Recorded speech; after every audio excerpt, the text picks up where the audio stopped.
Hi, I'm Patty Cross, and in this video we're going to look at Piktochart. It's an innovative tool that can be used in education. First, I'll show you a brief tour of the tools that Piktochart has, and then we'll look at some educational applications. And then finally, I'll demonstrate how to use some of the tools to create some great visuals for education. The tools that are available in Piktochart are infographics. The basis of this is that there are templates that you can choose to make that easier. You can, of course, start from scratch. We do recommend that you use some of the templates for an easy start. So they have infographics, presentations, a variety of those, posters, and also reports. So in order to see some of the other functional tools, we'll actually need to go into a project. So I'll go into one of my saved projects.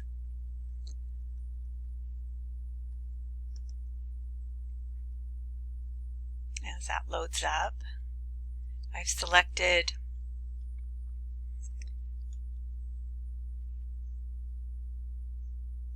one of my presentations, the one that we'll use as we go through this particular video.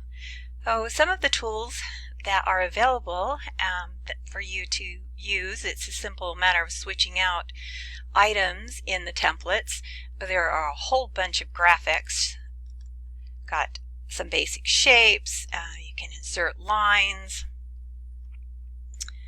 a whole collection of icons that can be inserted.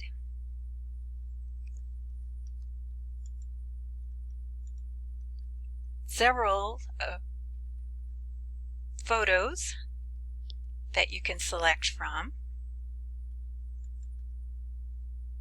and also some fun photo frames that you could select and then insert whatever photo you wanted in there, so you can have a variety of different looks. You can also upload your own images, which I have done, and we'll see those in the presentation in a moment. You can change a variety of different background images and insert a variety of different text styles. There's also some creative text that can be put in your different projects, and a few tools like charts and maps. You can even insert a YouTube or Vimeo video into your project. So let's go ahead and focus in on this presentation as we talk about some of the applications, why Piktochart is good for education, why it's a good match. Hart in 2015 lists Piktochart as one of the top 100 tools for learning. So let's look at some of the reasons why that might be. Piktochart creates really great visuals, and Fengwei in 2016 states that 65% of the population are visual learners, making this a really great tool for teaching. Another strong plus of Piktochart for education is that it functions for both teachers and for students. According to Conway in 2015, teachers can create visuals for lesson plans and presentations. And in the online learning environment, this is really great because they can do these beautiful graphics or presentations and insert them in their learning management systems for the students. We'll look at some of the applications for students in a minute. In an article by Pasquini in 2015, the sections model for selecting technology was mentioned, and this particular Piktochart meets several of the criteria. It's, as we mentioned, great for students. It's really easy to use. It's free, so the cost is appropriate. It has a lot of teaching functions, as we mentioned, and a variety of interaction functions, making it something that students can engage with very easily as they do their projects.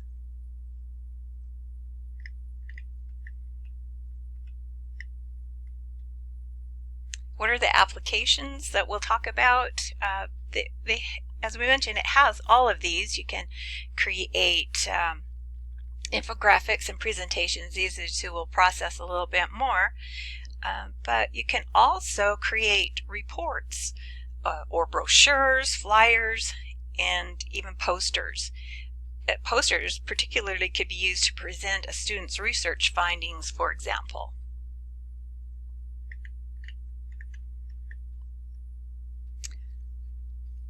Why would we be creating infographics? Well, infographics are basically a visual way to represent graphs or data or information in a very succinct and clear manner. It's increasingly more used in many different areas. It's very engaging to the learner as they begin to work on their own projects. And I've got a few examples so that we can see how this is being used in health education. Now, CDC, examples that I have are from the CDC. And since I teach nutrition, these are kind of focused on nutrition, but there are infographics in all areas. It's just a way of taking a concept and making the visual representation really clear and the relationships really clear, and it's very easy to read. This one's on sodium, and you can see how that lines up nicely. Another one, again, another nutrition one, good concept, and then graphs and charts that make the relationship really clear. Here's one on exercise, again from the CDC. You can easily see how this is, again, really easy to read. Another one on fast food and soda, and another one on fast food, I think that really demonstrates. These would be super fun for students to create.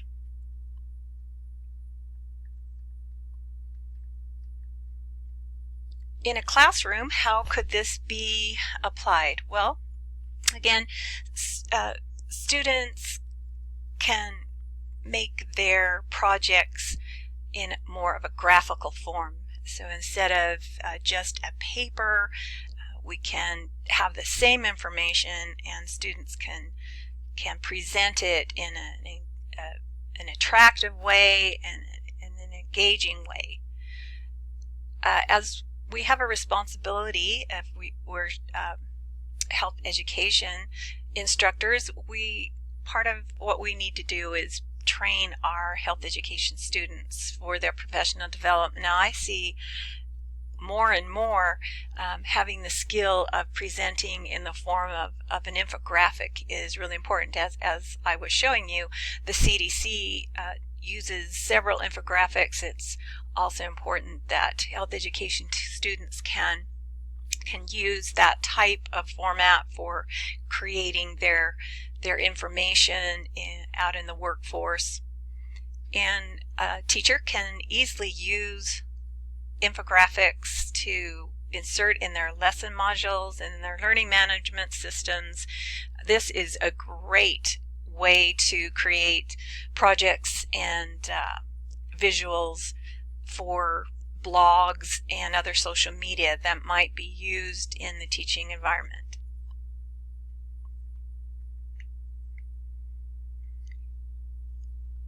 Another application would be in our Piktochart presentations. It's attractive format. It's easily done. I'll show you in a moment how easy it is to create a presentation. Again, you can incorporate that right into a learning management system environment. It can also be saved in something that could be printed out like a PDF, a JPEG, or a PNG.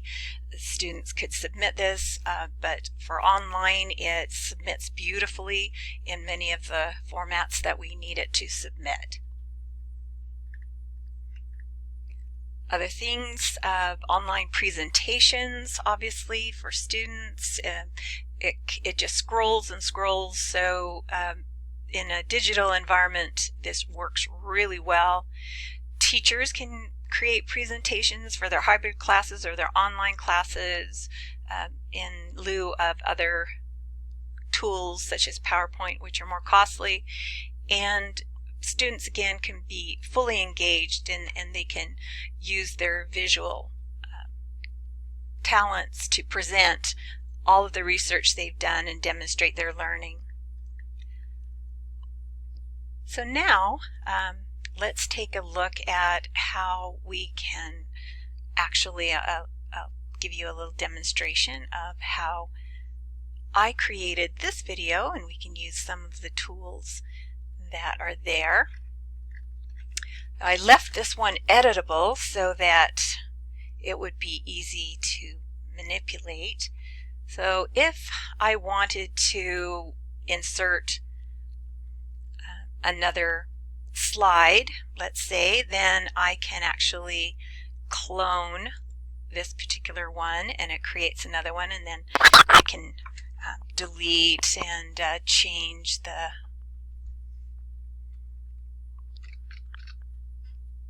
text on my second one. If I want to move this to a different place, I can move it up one, or I can move it down one. I can even delete it if I decide that maybe I don't want to use that after all. Let's go ahead and insert a blank one, and this is how I selected. I had uploaded some of my visuals and then just put them in there, and then of course they can be resized to fit in there nicely, that kind of thing. So that's how you can just insert those. Let's change the background. On my first slide I did change the background. I can easily change that to something else. There's some really wild and crazy ones. I have to select the target first and then I can change. So that's very simple to do. If I wish to insert some text, very simple. It's kind of a drag and drop kind of thing, and then you can easily move that where you want it and change the text inside however you would like to. Again, we've talked about some of the graphics that we can use. If I wanted to insert a little icon there, of course we pick a little something more appropriate, but you have a lot to choose from and that kind of thing. What I think is really fun about this is that you can, on the tools, you can literally insert a YouTube video or Vimeo video. I won't do that at this time, but just so that you know that it has that function. So as you can see, Piktochart can be a great tool for use in education, so I hope you give this a try. And thanks for listening. Bye.